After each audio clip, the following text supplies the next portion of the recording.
முருகனின் முழு அருள் இருப்பவர்களால் மட்டுமே இந்த வீடியோவை பங்குனி மாதம் முடியும் முன் பார்க்க முடியும். அந்த பிரபஞ்சம் மட்டும் முருகப்பெருமான் தான் முடிவு செய்வார்கள் யார் இந்த வீடியோவை இந்த நாட்களுக்கு முன் இல்லை அன்று பார்க்க வேண்டும் என்று. அதில் நீங்களும் ஒருவர் என்றால் மனதார உங்கள் வேண்டுதலை நினைத்து எங்கள் பொதுநலம் கமெண்டில் ஓம் சரவணபவ என்று சொல்லவும். உங்களுக்கு முருகன் மீது நம்பிக்கை இருக்கிறது என்றால் இந்த வீடியோவை முழுமையாக பார்க்கவும்.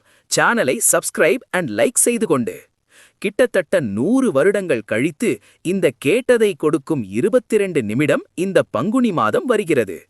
யாரெல்லாம் பங்குனி விரதம், மகா ஷஷ்டி விரதம் என்று முருகனுக்கு உகர்ந்த விரதங்களை தவறவிட்டீர்களோ அவர்கள் அனைவரும் ஏப்ரல் மாதம் 8ஆம் தேதி முதல் 11ஆம் தேதி அன்று இந்த வேண்டுதலை செய்யலாம். இந்த நாட்களில் வரும் ஹோரை நேரத்தில் முருகன் முன் ஒரு விளக்கு ஏற்றி அணையாமல் 22 நிமிடங்கள் மௌன விரதம் இருங்கள்.